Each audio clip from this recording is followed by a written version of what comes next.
Shalom everyone, it's called Torah, and today we will discuss Parashat Miketz, the parasha that we will read this Shabbat.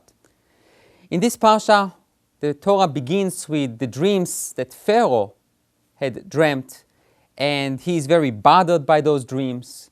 And then the butler that we remember from last week's parasha says to Pharaoh, look, I was in prison, and in that prison there was a Hebrew child, a Hebrew youth, that knew how to interpret my dreams. And you know what? He was right. And Pharaoh says, bring him on. Maybe I will share with him my dreams and he will be able to give me some kind of an explanation. And they bring Joseph into the palace, and Pharaoh tells him the following. I heard from the butler that you, quote, tishma chalom liftor oto, which means you will listen to the dream and you will be able to interpret it. When you focus on this verse, there is something very interesting. Pharaoh says to Joseph, tishma chalom, you would be able to listen to a dream and to interpret it. What is the meaning of that verse? I would like to suggest the following idea. If we think about Joseph from the beginning, last week's parsha, we know that Joseph also had two dreams. And the first thing he does when he dreams his dreams is to say it over, to tell them, to share them with his brothers, later on with his father. At the beginning of the parsha, the Torah introduces us to Joseph as someone as Vayave Yosef et dibatam ra el aviem, and Joseph brought their evil report. He would look at his brothers and would look at bad things that they do, and he will report it to his father. And when you think about it, Joseph was someone who did not listen. Joseph was a speaker. Joseph liked to talk. Joseph liked to share. But what's happened was that brought him some troubles. He didn't know how to listen. However, when he is in prison, he says to the butler and to the baker, why do you look so upset? And they said to him, we dreamt some dreams.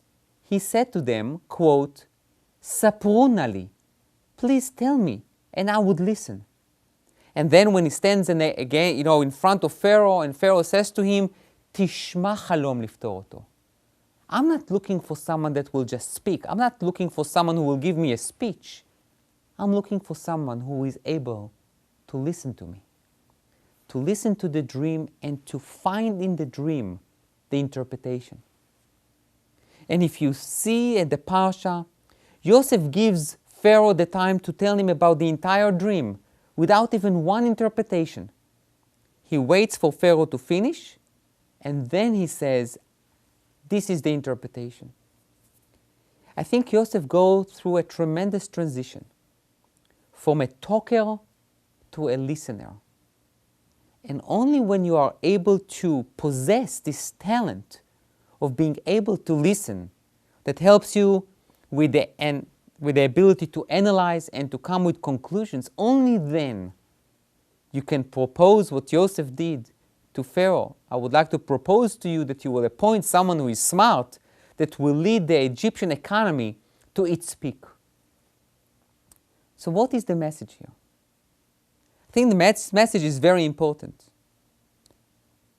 We have a lot of people who knows how to talk, but we don't have enough people to know how to listen. To be able to listen to someone, to be able to listen to something, to be able to listen to our own lives and to the events around us is much more important than to talk about them. The ability to listen, the ability to look inside a matter and to really understand it.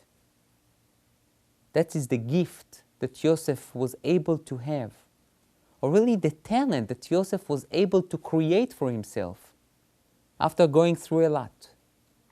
He realized that all those experiences that he had, being sold as a slave, being in prison, and now the opportunity to stand in front of Pharaoh, it's not for him to talk, it's for him to listen. So I would suggest that when Pharaoh says to Joseph, I heard about you, that you tishma chalom liftor oto, that you will be able to listen and then to give a good interpretation is also a message for us. First, let's listen. Let's listen to ourselves, let's listen to our families, to our friends, to the events that we go through, and to really understand what is the divine message there. And only then to start talking about it. So may this week will be a week that we would try to strengthen our ability to listen, and only then to talk. And if we will do it, we may accomplish the same success that Yosef had. Thank you.